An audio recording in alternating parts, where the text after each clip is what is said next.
We're on day 3 of the convention. The question is, how's it going so far? Well, former Democratic candidate Marianne Williamson has been following it closely. She describes the experience as, quote, like binge watching a Marriott commercial. That's about right. Pretty unappetizing. Platitudes heaped upon cliches, smothered in a thick sauce of self-righteousness and stupidity. No normal person could eat what the DNC is serving this week. We tune in because it's our job.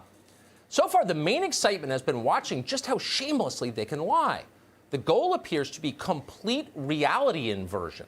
Professional rich lady Michelle Obama told America that she was oppressed. The criminally negligent governor of New York bragged about how well he handled the coronavirus.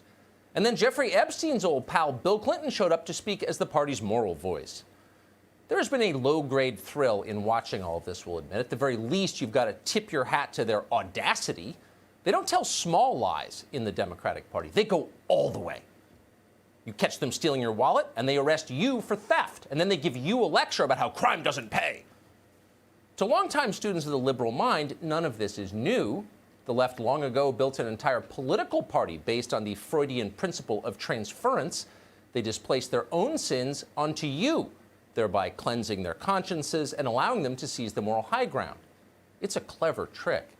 But at this point, it's an old trick. We know how it's done. The public certainly seems to have figured it out. Last night, the Democrats' convention lost in the ratings to a variety show called America's Got Talent. A pair of jugglers from the Philippines, brothers wearing glow-in-the-dark headbands, did a yo-yo demonstration on stage. And that outrated Dr. Jill Biden by a lot. We could have told you that was going to happen. Only Nicole Wallace wants to not watch another speech by Dr. Jill Biden. And by the way, what kind of doctor is she? Some of us aren't feeling well. We never learned that answer either. What the Democrats should have done is put the rest of their proceedings on TV. That would get an audience. You might not know this, but most of the actual convention events take place during daytime hours. The networks don't cover them. You have no idea they ever happened. There's a reason for that, obviously. But what a loss for the viewing public. If you saw what they were saying during the day, you would never tune into primetime again. In fact, you might flee the country. For the last 3 days, we have watched all of it. In a moment, we'll show you what we found. We want to begin this evening by bringing you a moment of prayer that broke out at the convention on Monday. A pastor called Frederick Haynes took the microphone. As you listen to this, compare it to what you might hear in your own church. You had the nerve to build a wall while at the same time you have in the harbor there in New York a Statue of Liberty saying, give me your tired, your huddled masses yearning to breathe free. Jesus will say, America, if you don't get your act together, you may well go to hell. To hell! Vote for Biden, doomed sinners, or you're going to hell. Well, it is a pretty straightforward message. Was Jonathan Edwards ever clearer than that? Was Jerry Falwell? Despite what you may have heard, it is the Democratic Party that is the hotbed of religious extremism these days. Pastor Go to Hell Haynes, for example, is a fan of Minister Louis Farrakhan. These are men of faith, just not your faith. But religion is not the only institution the Democrats are reconfiguring at their convention. The Pledge of Allegiance could use an overhaul, too, they've decided, and they're giving it one. Watch the new version. I pledge allegiance to the flag of the United States of America and for the republic for which it stands, one nation, under God, indivisible, with liberty and justice for all, someday. Someday. Right. Someday, this could be a good country. Someday, if we're in charge. Otherwise, it's an awful place. Without us at the helm, America is terrible and not worth saving. You've heard this before. Michelle Obama once suggested it. The first time she was proud of her country was when her family got to run it. But that was nuanced by the standards of today. At the Democratic convention this week, a transgender rights activist called Linda LaBeja just came out and said it explicitly. I've never felt American. I don't know the Pledge of Allegiance. Those are not my systems, the way that is not my president. Those are not their systems. Donald Trump is not their president, meaning this is not their country as long as they dislike the guy in the White House. So it's all or nothing for them, and right now they're trending toward nothing, which is why they apparently turned over the DNC's stage directions to Colin Kaepernick. Watch. Many of the videos and pictures you're about to see were recorded before COVID, which is why the kids are not social distancing. However, the audio was recorded over the past month. You may rise or kneel if you are able, per your preference. You can kneel. So if you watch this stuff for long enough, and we have, it's pretty easy to forget that it's pretty fringy, actually. Look at the polls. Most people don't agree with this. Most Americans like their country. That's why they live here. And a lot of them display that affection by standing for the national anthem. It seems like a small thing, but it means quite a bit to people. Americans have died in battle to protect our national symbols. That is a talking point, yes, but it's not just a talking point. It really happened. But they don't know anything about that at the Democratic National Convention, and they don't think that your kids ought to know about it either. And that's why they've endorsed erasing American history. May this moment in history manifest more monuments like these to replace the old ones that no one really cares to see anymore. May their emergence and long overdue establishment and existence remind everyone of our terrible, ugly, and hurtful Black world history.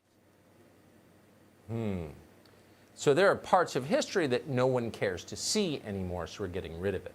You keeping track at home? If not, we're at Erase American History, Rewrite the Pledge of Allegiance, Mock and Degrade the National Anthem, Turn Christianity into a Political Weapon. They have been busy over there at the DNC. But there's more, because now it's time for some granular policy discussions, the details of how to run the country. Now, we've showed you in previous nights this week some of the DNC's platform. They want to get rid of a lot of the country's prisons, for example. They'd like to do away with bail for accused criminals. But that's just a start, just a little taste, a little appetizer before the main course. So for more, we're going to go to someone now called Jay Mai. You should know that Jay Mai's preferred pronouns are they, them. According to their biography at Wake Forest University, Jay Mai is, quote, a Black Vietnamese transgender, non-binary, gender-transcendent mermaid queen king currently living out their ever-evolving truths in Winston-Salem, end quote. Got it? Okay, now listen to Jay Mai. Why can't folks imagine a world without the cops? Why can't folks imagine a world without prisons? Why can't people expand their imaginations to include community care, to include an abolitionist future? And I'm talking about like for real abolition, not just watered down DNC version of abolition. We're talking about abolishing the police. We're talking about abolishing ICE. We're talking about abolishing prisons. Yeah, we're talking about abolishing the police, abolishing ICE, abolishing all prisons. We're imagining a world like that. We're bringing it to you. You're starting to get some sense why they're not putting this stuff on TV. Democrats and their faithful lackeys, the media, have been telling you for weeks that none of this is real. You're imagining it. Democrats don't really want to take the cops away and leave you defenseless. Yes, they are voting to take billions from police departments across the country. But that's not really defunding. It's redistributing. Not a big deal. Calm down. But now, Jay Mai shows up and lets an entire animal shelter of cats out of the DNC's bag and lets you know that, yes, all your fears are true. We're doing exactly what you think we're doing. The gender-transcendent mermaid queen kings are here, and it's a whole new deal now. Get psyched. And be sure to warn your daughters. No more field hockey scholarships to Bowdoin for them. No, there are boys on the field. Democrats want biological men to compete with girls in sports. Most parents of girls think that's nuts because it is, and terrible for girls because, obviously. But at the Democratic National Convention, it's not even questioned. It's just business as usual. Watch transgender person Marissa Richmond explain. We're going to have a panel looking at trans youth issues.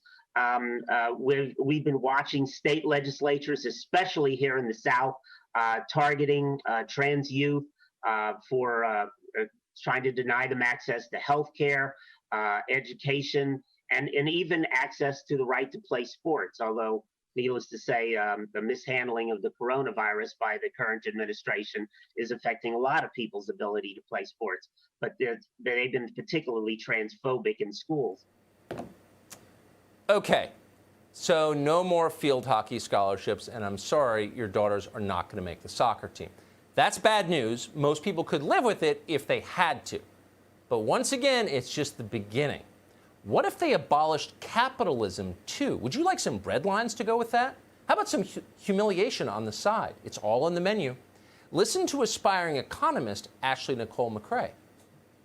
this future that we all want, that we're all trying to build, really is about the destruction of colonization, white supremacy, and capitalism. The destruction of colonization, white supremacy, and capitalism. What does that mean exactly? We're not sure. We're not delegates to the DNC. But we're pretty certain it's going to be bad news for you. But not the end of the bad news. No, there's more. Elizabeth Warren showed up to speak at the Native American caucus on Tuesday. Seems pretty likely she's come to steal your horses. Join us in fighting for Joe Biden and Kamala Harris and in supporting the Democrats so that we can all continue our work for Indian country.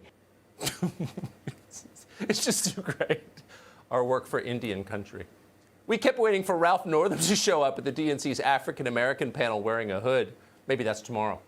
People online did love the Warren panel, by the way. Loved it. In fact, it probably would have outrated the Yo-Yo brothers from the Philippines if they'd aired it at night. People at home flooded the DNC with suggestions for Chief Warren. Here's one. If Elizabeth Warren can speak at a Native American event, maybe Milli Vanilli can host the Grammy Awards. And that's not a bad idea, actually. But it hurt Elizabeth Warren's feelings, so the DNC shut down the chat room. What a shame. It bears repeating, by the way, that not all of this insanity was confined just to the daytime. Some of it bled into primetime as well. Sandy Cortez showed up to promise health care, college education, higher wages to illegal aliens. She did all of that in a 90-second speech. Pretty impressive. It was like a socialist Mad Libs competition. Here's part of it. Thank you to everyone here today endeavoring towards a better, more just future for our country and our world. In fidelity and gratitude to a mass people's movement working to establish 21st century social, economic, and human rights, including guaranteed health care, higher education, living wages, and labor rights for all people in the United States. I hereby second the nomination of Senator Bernard Sanders of Vermont for President of the United States of America. Let's put her in charge. Ooh, that's a good idea. Whoa.